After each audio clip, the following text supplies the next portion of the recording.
कार्यक्रम के देखैया छत्तीसगढ़ के जम्मो संगवारी हो। जय जोहार, राम राम। बहुत बहुत स्वागत है संगवारी हो आप मन के अपन कार्यक्रम कृषि दर्शन में।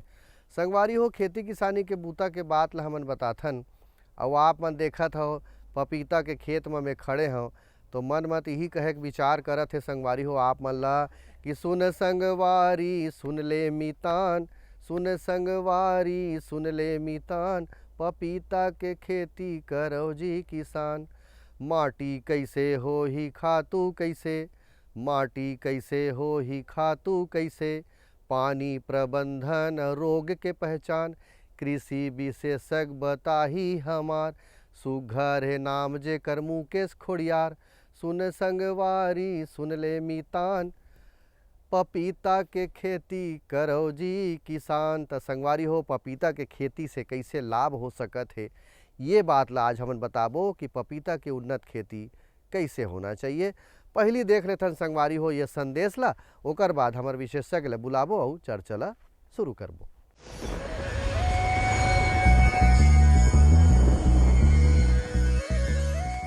हमारे छत्तीसगढ़ में जो प्रमुख मसाला फसलें लगाई जाती है उसमें हम कहें तो हल्दी, अदरक, इसके अलावा धनिया, मेथी और हमारा इंदिरा गांधी कृषि विश्वविद्यालय इस समय अनुसंधान पर है कि छत्तीसगढ़ के जो खासकर उत्तरी पहाड़ी क्षेत्र हैं उस पर सौंफ की खेती, जो हमारा मध्य क्षेत्रफल है उसमें हम अजवाइन की खेती, तो हम लगातार मसाला फसलों पर ये कार्य करके देख रहे हैं।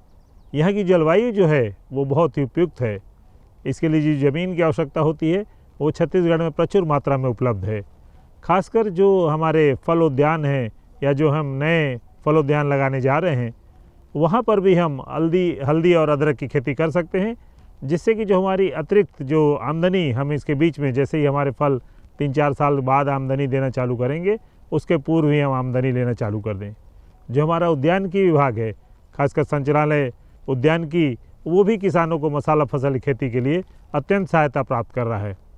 इसके अलावा जो हमारा सुपारी और मसाला अनुसंधान कालीकट केरल है उसके द्वारा भी हमको मसाला फसलों के लिए वित्तीय सहायता प्राप्त होती है कि हम अच्छी किस्मों के बीज किसानों को प्रदाय करें। इसके लिए इंदिरा गांधी कृषि विश्वविद्यालय में न केवल उन्नतशील जातियां निकाली जा रही हैं बल्कि उनके कंद, उनके बीज किसानों को वितरित किए जा रहे हैं, जिसके कि मसाला फसलों का प्रचार प्रसार छत्तीसगढ़ में हो सके, ज़मीन का भरपूर उपयोग हो सके, किसान भाई अच्छी आमदनी इसके लिए प्राप्त कर सके।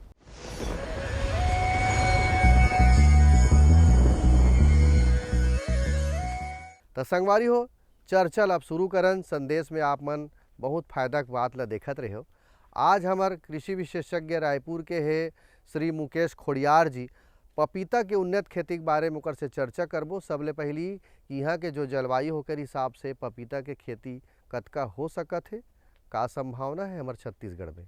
यहाँ पे अपने को सबसे पहले जलवायु के बारे में जो अपना है वो छत्तीसगढ़ के क्लाइमेट के हिसाब से पपीता की खेती काफ़ी अच्छी खेती हो रही है। यहाँ पे जो यहाँ पे वैरायटी लगी हुई है ताइवान 786 वैरायटी है और इसको लगाने से सबसे बड़ा बेनिफिट ये है कि ये वैरायटी चलन पे है और ट्रांसपोर्टिंग के हिसाब से भी देखा जाए तो सबसे अच्छी वैरायटी ये है कि ट्रांसपोर्टिंग इसको ईजिली अपन कर सकते हैं। साथ ही साथ इसमें प्लस पॉइंट ये है कि इसके अंदर में जो अपन खेती करेंगे वो नीचे से 2 फीट ऊपर से 2.5 फीट ऊपर से इसमें फल लगना चालू हो जाता है और इसमें लगभग जो फल है वो नीचे से लगने के कारण इसमें बड़ी साइज़ का और डिस्टेंस का भी इसमें ख्याल रखेंगे। साथ ही साथ में इसमें संगवारी हो, हमारे विशेषज्ञ बतावत रही से कि छत्तीसगढ़ में पपीता खेती कतेक संभावना है, का महत्व है, कैसे माटी होना चाहिए पपीता के खेती बर। उन्नत खेती की बात करत हन, हाई टेक्नोलॉजी अब आगे होकर हिसाब से बात करन तो पपीता के खेती बर जमीन के तैयारी का बात के ध्यान देना है। आओ खोड़ियार जी कहा थे इसके अंदर अगर हम खेत की तैयारी के बारे में बोलेंगे, सबसे पहले खेत की गहरी जुताई कर लें और उसके बाद में उसमें ढेला फोड़ने के लिए रोटावेटर चला लें। रोटावेटर चलाने के बाद में इसमें 2 ट्राली गोबर खाद, जो पची हुई गोबर खाद होती है वो वाली गोबर खाद अपने को यूज़ करना है और जब गोबर खाद डाल देंगे उसमें सिंगल सुपर फास्फेट 5 से 6 पैकेट डालना है और उसके बाद में फिर एक बार जुताई कर लें। जुताई करके इसमें बेड बनाएंगे। बेड अपना जो है वो 8 फीट की दूरी पे बनाना है और जितना ऊंचा बनाएंगे बेड उतना अच्छा इसमें अपने को रिजल्ट मिलेगा। जितनी अच्छी मट्टी अपन ऊपर सकेल के ला लेंगे ऊपर बेड के ऊपर में, उससे ज़्यादा अपने को बेनिफिट मिलता है। इसके अंदर पे जो मट्टी का अपन जो चयन करते हैं, दोमट मिट्टी ले सकते हैं, रेतीली मिट्टी भी हो सकती है, और साथ ही साथ इसमें काली मिट्टी जो आती है, अपने छत्तीसगढ़ के बेल्ट पे ज़्यादातर जगह पे काली मिट्टी देखी गई है, और ये मिट्टी जो है अपनी काफ़ी अच्छी उपयुक्त मानी गई है 786 वैरायटी के लिए। इसके अंदर पे जो अपन मल्चिंग की बात करें तो इसमें सबसे बड़ा प्लस पॉइंट ये है कि इसमें खरपतवार जो है वो नज़दीक में नहीं उगता। नहीं उगने के कारण इसमें जो अपन खाद और फर्टिलाइज़र जो भी अपन डाल रहे हैं वो खाद पूर्ण रूप से पौधे को मिलता है। मल्चिंग करने का सबसे बड़ा प्लस पॉइंट ये है कि इसमें जो नमी जो बरकरार बनी रहती है उससे वाष्पीकरण की दर को अपन मेंटेन कर सकते हैं। साथ ही साथ इसमें बिजली का बिल अपन बचा सकते हैं। जो फ्लड इरिगेशन पर अपन खेती करते थे या करते हैं उस पर जो फ्लड का मतलब पानी का प्रवाह के कारण उसमें जो पानी की मात्रा अधिक लगती है, और हर 15 दिन में या 10 दिन में एक बार अपन पानी पिलाते हैं। उसमें क्या होता है कि खरपतवार ज़्यादा उगता है पानी पिलाने के कारण। इसमें मल्चिंग करने के कारण खरपतवार भी इसमें कम उगेगा। तो किसान भाइयों ये तो रही कैसे प्रकार के माटी होना चाहिए। अब देखो संगवारी आधुनिक खेती करी हो तो 8 बाई 8 के हमर जो मादा बना है तेकर दूरी है, और पौधा से पौधा के 8 बाई 8 के जो बतावत रही तेला धरना पड़ी संगवारी हो। अब जमीन के तैयारी के बाद कौन सा किस्म हमार छत्तीसगढ़ में प्रचलित है ओला लगाना है तो नर्सरी लगाना है कि बीजा लगाना है, प्रमाणिक बीज कैसे लाबो, कैसे नर्सरी बनवाबो, और ओकर बाद कतका दूरिया में पपीता ला लगाबो, लगाए के विधि आवो संगवारी हो खोड़ियार जी बतावत है, सब ओझन देख लेथन। इसका जो है अपना ताइवान वाला वैरायटी है 786, और इसको लगाने के लिए जो डिस्टेंस इसमें बहुत मायने रखता है। इसको 8 बाई 8 में लगाना है पौधे को। मेड़ से मेड़ की दूरी 8 फीट रहेगी, पौधे से पौधे की दूरी 8 फीट रहेगी। इसका मेन रीज़न ये है इसमें जो अपन हवा का सर्कुलेशन बोलते हैं वो मायने रखता है इसके अंदर पे। जितना अच्छा हवा का सर्कुलेशन बना रहेगा उतना अच्छा इसमें प्रोडक्शन आएगा, फल की साइज़ बड़ी होगी, और जब फल की साइज़ बड़ी होगी तो बाज़ार वैल्यू भी हमें उसमें अच्छी मिलती है।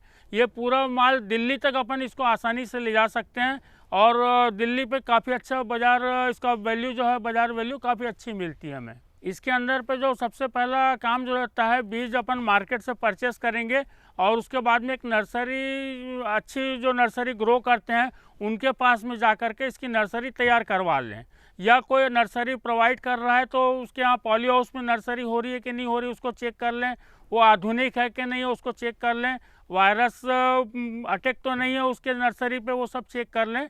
और उसके बाद में इसकी नर्सरी जो तैयार करेंगे कोकोपीट पे तैयार होती है, और इसमें मट्टी पे भी नर्सरी तैयार होती है। 2 प्रकार से इसमें नर्सरी तैयार होती है। कोकोपीट वाला जो झीपी बॉल बोलते हैं उस पर नर्सरी तैयार होती है, और इसमें मट्टी वाला जो रहता है उसमें यहाँ पे छत्तीसगढ़ के अपनी गर्म मतलब वातावरण रहता है, और करीबन अपन जो मार्च अप्रैल से इसमें टीपी करना चालू कर देते हैं। उस टाइम पे हमें मट्टी वाली जो नर्सरी है उसको तैयार करना चाहिए, और उससे क्या होगा कि ज़मीन पे जैसे हम लगाएंगे उससे पहले हमें बेड पे अच्छे से पानी चालू कर लेना चाहिए, बेड गीला कर लेना, 24 घंटा कम से कम बेड को गीला कर लेना चाहिए ताकि इसमें नमी बरकरार रहे। उसके बाद पे एक दिन रुक करके लगाएं, सेम डे ना लगाएं, एक दिन कम से कम रुक जाएं, जब उसमें नमी प्रॉपर हो जाए, अच्छे से बेड अपना गीला हो जाए, उल्टा हाथ रख के हथेली का जो नीचे का हिस्सा है उसको छेद पे रख के देख लें, और यदि उसमें से गर्म हवा निकल रही तो एक दिन और रुक सकते हैं, उसके बाद ही हमें उसमें ट्रांसप्लांट करना चाहिए। और ट्रांसप्लांट करने के बाद में इसमें पपीते के अंदर पे 1-1 गिलास कम से कम पानी या आधा लीटर पानी एक झाड़ को देना चाहिए। किसान भाइयों देखे हो 786 ये किस्म बताई से, ओकर बाद एक ठन और दूसर किस्म बहुत सारा प्रचलित है छत्तीसगढ़ में, वो खेती आप मन कर सकत हो। लेकिन जैसे बताइस खोड़ियार जी है 8 बाई 8 के पौधा से पौधा दूरी, मादा से मादा के दूरी 8 फीट ये होना चाहिए। एला कथे आधुनिक खेती काबर की खोड़ियार जी कहत रही से कि पूरा ला हवा पानी और घाम ये सब मिलना चाहिए, और बीच में देखो बढ़िया 8 फीट के जगह ते में रेंग सकते और दूसर अपन काम बूता करे बर अपन ला जगह भी चाहिए। किसान भाइयों जल प्रबंधन के हम बात करें तो मल्चिंग विधि से लगा है जिसमें ड्रिप इरिगेशन चलत है, और पहाटा पानी पलोना है तब कैसे करबो। पपीते के अंदर पे ये ध्यान देना है कि ड्रिप के माध्यम से यदि अपन खेती कर रहे हैं तो आधुनिक खेती के अंदर में क्या होता है कि हमें शुरुआत में तो इसमें पानी की मात्रा कम लगती है और कम से कम आधा घंटा दें। यदि आपकी वाष्पीकरण की दर उस टाइम पर ज़्यादा है तो पौन घंटे तक पानी दे सकते हैं। उसके बाद में यदि वाष्पीकरण का दर को अपने को देखना पड़ेगा, उसको चेक करने के लिए क्या करना पड़ता है, हमें मल्च लगाए हैं तो मल्च के नीचे में जो मिट्टी है उसको चेक कर लें, वो मतलब वो गोल मुट्ठी बनाकर लड्डू बन रहा है कि नहीं बन रहा है। यदि लड्डू बन जा रहा है और टूट नहीं रहा है तो मतलब पानी की मात्रा ज़्यादा है, इसलिए हमें उसको पानी कम देना है उस टाइम पे। मुद्दे वाली बात है वो जल निकास की व्यवस्था अच्छी होनी चाहिए। स्टार्टिंग में जब हम खेत की तैयारी करते हैं उस टाइम पे हमें ढाल ऐसी रखना चाहिए कि हमारा पानी जो है आसानी से बाहर निकल जाए। और फ्लड इरिगेशन में क्या होता है कि ढाल का बहुत महत्व रखता है। इसमें जल निकास की व्यवस्था अच्छी होनी चाहिए ताकि हमारा जो पानी है ठहरे नहीं, जहाँ भी ठहरेगा वहाँ पे पेड़ पीला पड़ना चालू हो जाएगा और पौधे का विकास अच्छा नहीं होगा। इसलिए हमेशा ये ध्यान रखें कि ढाल एक जैसी रहे और कहीं पे पानी का ठहराव मत होए। मल्चिंग अपन यदि कर रहे हैं तो मल्चिंग में अपने को ये देखना पड़ता है कि स्टार्टिंग जब से हमने टीपी की है, ट्रांसप्लांट किया है, ट्रांसप्लांट करने के 24 से 48 घंटे तक हमें इसमें खाली सादा पानी से ही इसको चलाना है और 48 घंटे के बाद में इसमें हम तीसरे दिन से कह सकते हैं कि तीसरे दिन से हम इसमें फर्टिलाइज़र चालू कर सकते हैं। 19-19-19 का जो रेशो है 2 किलो प्रति एकड़ के हिसाब से इसमें हम चालू कर सकते हैं। और यदि हम फ्लड में कर रहे हैं तो स्वाभाविक बात है कि हमें फ्लड में पहले ही हमें जुताई के टाइम पे डालना पड़ेगा पूरा रासायनिक खाद, जो भी हमारा DAP है या 15 किलो पोटास है और 5 किलो माइक्रोन्यूट्रिएंट है, 2 ट्राली गोबर खाद है और सिंगल सुपर फास्फेट है 5 से 6 पैकेट। इतना खाद हमें स्टार्टिंग में ही जुताई में डालना पड़ेगा। और हर 15 दिन में हमें इसमें साइड पौधे से करीबन 6 से 8 इंच दूर पे हमें एक गड्ढा करना है और गड्ढा करके और नीचे में खाद डालेंगे। जहाँ तक पानी की मात्रा पहुँचती है हमारी फ्लड इरिगेशन के माध्यम से, वहाँ पे गड्ढा करना है ताकि पौधे को भी नुकसान मत हो और पानी भी हमारा आसानी से पहुँच सके पेड़ तक। हमें इस बात का ध्यान रखना पड़ता है। पपीते को मेड़ की साइड में लगाना चाहिए ताकि क्या होगा कि हमें पानी भी आसानी से मिले और हमारा पपीते को नुकसान भी मत हो। अब चर्चा और जारी रही संगवारी हो, लेकिन एक संदेश के बेरा होगे तो देखो ये संदेश।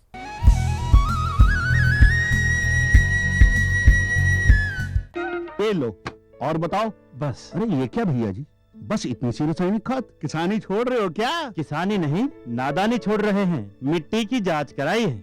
अब तो लालाजी जितनी जरूरत है उतने ही उर्वरक खेत में डालेंगे। हाँ, किसान भाई आज ही अपने जिले की नजदीकी भूमि परीक्षण प्रयोगशाला में मिट्टी की जांच जरूर करवाएं और मिट्टी में पोषक तत्व, नमी व पौधे के विकास को देखते हुए केवल जरूरत के अनुसार ही पोषक तत्व डालें। और हाँ, मिट्टी में गंधक, जस्ता, बोरोन जैसे सूक्ष्म पोषक तत्वों का पता लगाना भी न भूलें। उर्वरक और जैविक खाद के सही उपयोग से भूमि का उपजाऊपन बनाए रखें, उत्पादकता बढ़ाएं, खर्चा घटाएं और बहुमूल्य विदेशी मुद्रा बचाने में भी सहयोग दें। और हाँ, धीमी गति से नाइट्रोजन उपलब्ध कराने वाले उर्वरकों जैसे नीम लेपित यूरिया को प्राथमिकता दें और यूरिया का पत्तों पर छिड़काव करें। अरे वाह, तू तो सचमुच समझदार हो गया। अधिक जानकारी के लिए संपर्क करें जिला कृषि अधिकारी या किसान कॉल सेंटर। मेरे साथ बोलो ए बी। अरे नादान, बच्चे को ABC सिखा रहा है। अरे काम धंधे की ABC तू कब सीखेगा? ये देख विज्ञापन। तेरे जैसे कृषि विज्ञान सीखे हुए युवाओं के लिए भारत सरकार के कृषि मंत्रालय ने एक योजना बनाई है, AC-ABC। AC-ABC? जी हाँ, AC-ABC यानी एग्री क्लिनिक्स और एग्री बिजनेस सेंटर।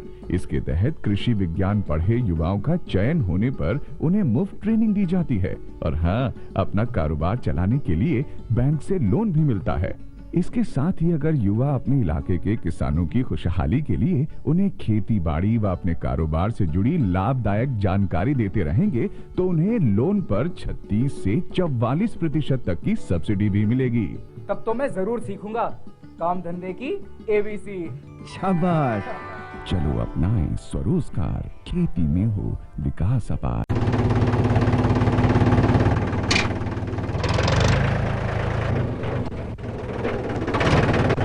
अरे हरकू वाह, बीज, कीटनाशक और आज खाद भी। अरे इतना खर्चा कहाँ से? अरे खर्च की चिंता किसे है, मेरे पास है ये किसान क्रेडिट कार्ड। कार्ड? अरे बैंकों द्वारा जारी इस कार्ड से किसान उसकी सीमा तक की रकम कभी भी बैंक से निकलवा सकता है और खेती बाड़ी की सामग्री कभी भी खरीद सकता है। कार को भैया एक कार्ड मेरे लिए भी। किसान क्रेडिट कार्ड के लिए नजदीकी बैंक से संपर्क करें और पाएं ढेर सारे लाभ।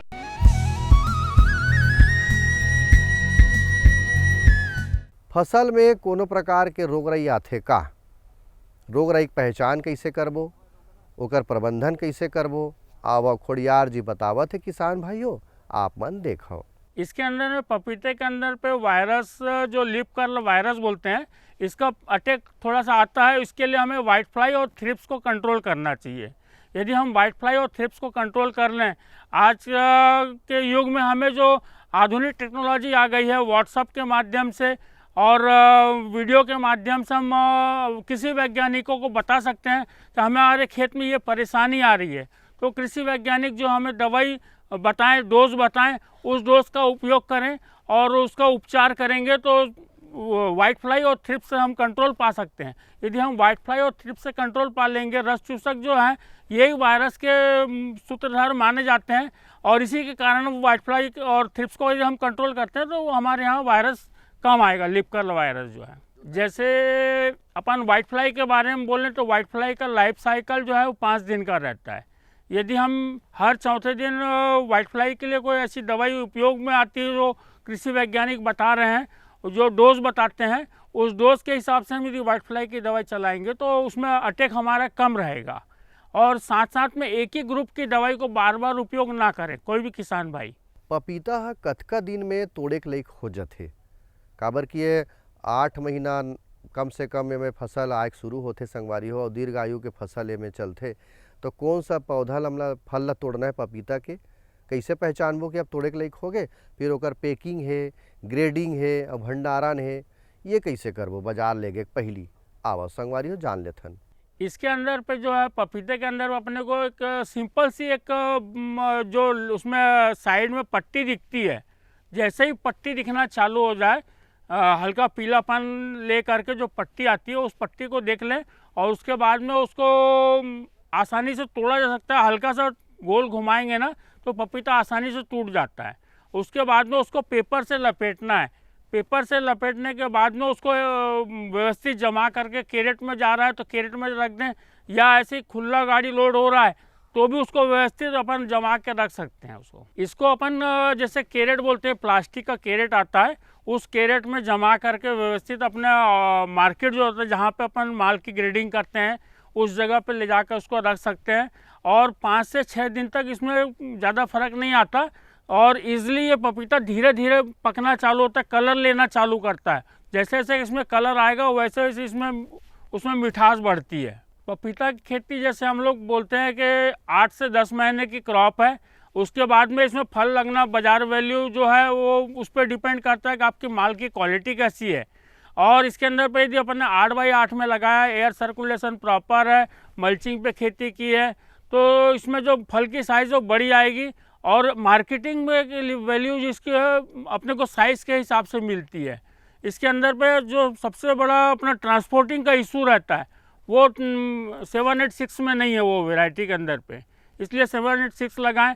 जैसे अभी एक वैरायटी और आ गई है 766 के अलावा रेड बेबी आ गई है, ये भी उसी कंपनी की है और इसके अंदर पे जो प्रोडक्शन है वो 786 से थोड़ा सा ज़्यादा है, मगर फल की साइज़ थोड़ी सी छोटी आती है रेड बेबी के अंदर पे। किसान भाई अब बात आते कुछ योजना भी चलत है, ग्रामीण कृषि विस्तार अधिकारी, उद्यान विस्तार अधिकारी गांव में होते तो ओकर से भी संपर्क करके का साधे जा सकत है अपन योजना के लाभ। खोड़ियार जी का कहा थे संगवारी हो, आवो देख लेते हैं। छत्तीसगढ़ के आज जलवायु और यहाँ की जो मिट्टी और यहाँ के जागरूक किसान हैं हमारे, उनको गवर्नमेंट भी सपोर्ट कर रही है। साथ ही साथ में इसमें जो NHB के माध्यम से किसानों को सहयोग मिल रहा है वो भी काफ़ी अच्छा है और प्रधानमंत्री रोजगार के हिसाब से देखा जाए तो किसानों को ये सबसे बड़ा प्लस पॉइंट इसके अंदर में ये है कि खेती जो सिखाना है, पढ़ लिख करके जो युवा हमारे किसान भाई लोग आज आ रहे हैं वो अच्छे तरीके से खेती कर रहे हैं और ज़मीन को व्यवस्थित ढाल दे करके जल निकास की व्यवस्था करके, साथ ही साथ इसके अंदर पे जो प्रोडक्शन कैसे अच्छा लेना उसके बारे में जान करके पहले से जानते हैं, समझते हैं, उसके बाद में इस खेती के उतरते हैं और काफ़ी अच्छा इसमें प्रोडक्शन ले रहे हैं किसान भाई लोग। अब बेरा हो गए है मनोरंजन के, तो आवो संगवारी हो सुन लेथन देख लेथन हमार छत्तीसगढ़ के लोक संस्कृति ऊपर आधारित ये गीत। गाड़ी बैलामा गाड़ी बैलामा गाड़ी बैलामा गाड़ी बैलामा गाड़ी बैलामा तोला बैठार के मौली बाजार करही बाजार बलौदा बाजार घुमाऊं मौली बाजार करही बाजार बलौदा बाजार घुमाऊं। गाड़ी बैलामा गाड़ी बैलामा गाड़ी बैलामा गाड़ी बैलामा गाड़ी बैलामा मोला बैठार के मौली बाजार करही बाजार बलौदा बाजार घुमावे मौली बाजार करही बाजार बलौदा बाजार घुमावे।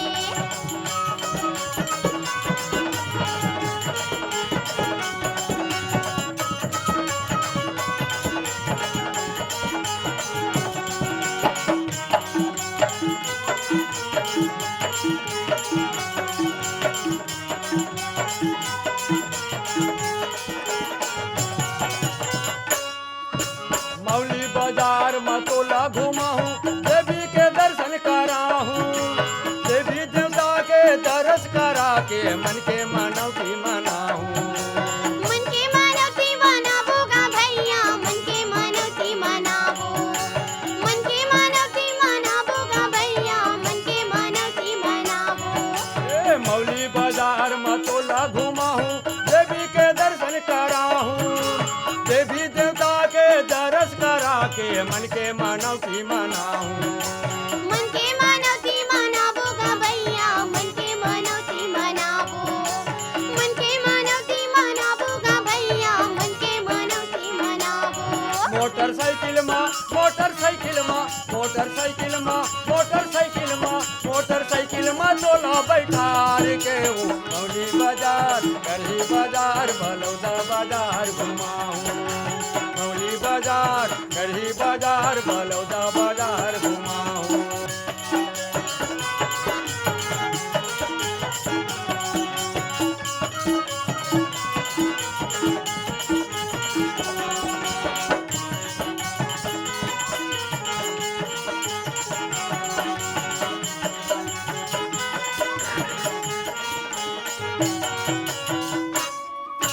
करही बाजार में तोला घुमाऊं सर्कस आनी माँ देखाऊं आनी बानी के रंग बिरंग के ढेलवा तोला झुलाऊं। ढेलवा मोला झुलावे गा भैया ढेलवा मोला झुलावे ढेलवा मोला झुलावे गा भैया ढेलवा मोला झुलावे। करही बाजार में तोला घुमाऊं सर्कस आनी माँ देखाऊं आनी बानी के रंग बिरंग के ढेलवा तोला झुलाऊं।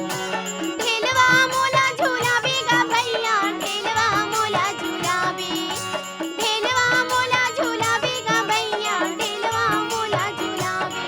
ऑटो रिक्शा माँ ऑटो रिक्शा माँ ऑटो रिक्शा माँ ऑटो रिक्शा माँ ऑटो रिक्शा माँ तोला बैठार के वो मौली बाजार करही बाजार बलौदा बाजार घुमाऊं मौली बाजार करही बाजार बलौदा बाजार घुमाऊं।